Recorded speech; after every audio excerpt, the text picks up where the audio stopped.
Release ചെയ്ത് 48 മണിക്കൂർ പിന്നീട് മുൻപേ 100 കോടി ക്ലബിൽ ഇടം നേടിയിരിക്കുകയാണ് മോഹൻലാൽ പൃഥ്വിരാജ് ചിത്രം എമ്പുരാൻ. തോന്നി അതങ്ങനെ വരൂ, അതങ്ങനെ സംഭവിക്കൂ.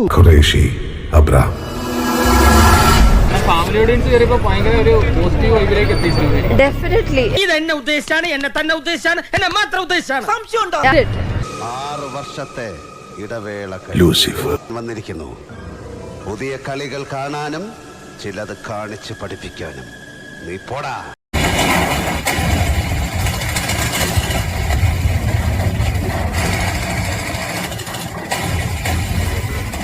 അത് ഒരു സന്തോഷത്തിനപ്പുറം റെക്കോർഡുകളൊക്കെ സൃഷ്ടിച്ചുകൊണ്ടിട്ടുള്ളത്. എന്തായാലും ഇപ്പോൾ 48 മണിക്കൂർ പിന്നീട് മുമ്പേ 100 കോടി ക്ലബിൽ ഇടം നേടിയിരിക്കുകയാണല്ലേ. കാര്യം സത്യമാണെങ്കിലും എനിക്ക് അംഗീകരിച്ചു കൊടുക്കാൻ പറ്റുമോ?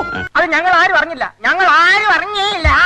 വിവാദങ്ങളും രാഷ്ട്രീയപരമായുള്ള കാര്യങ്ങളൊക്കെ സിനിമയെക്കുറിച്ച് മറുവശത്ത് നടക്കുന്നുണ്ടെങ്കിലും ആരാധകരെ സംബന്ധിച്ചോളം 100 കോടി ക്ലബിൽ ഇടം നേടി എന്നുള്ളത് വലിയ സെലിബ്രേറ്റ് ചെയ്യപ്പെടുന്ന തന്നെയാണ്. അതെ, അങ്ങനെ മാരത്തോൺ ഷോകൾ സംഘടിപ്പിച്ചുകൊണ്ടിരിക്കുകയാണ് ഓരോ തിയേറ്ററിലും എന്നുള്ളത് തന്നെയാണ്. അതുകൊണ്ട് ആദ്യം ഒരു റൗണ്ട് പറയും, പിന്നെ ചെയ്ത് കാണിക്കും. രാഷ്ട്രീയപരമായി സിനിമയെ സംബന്ധിച്ച് വലിയ ചർച്ചകൾ നടന്നുകൊണ്ടിരിക്കുന്നതിനിടെയാണ് ഇങ്ങനെ ഒരു വലിയ നേട്ടം. സത്യം നിഷേധിക്കാനാവില്ല യുവർ ഓണർ. അല്ല, ശരിയാണ്. ശരിയാണ് സാർ, അദ്ദേഹത്തിന് അത് നിഷേധിക്കാനാവില്ല.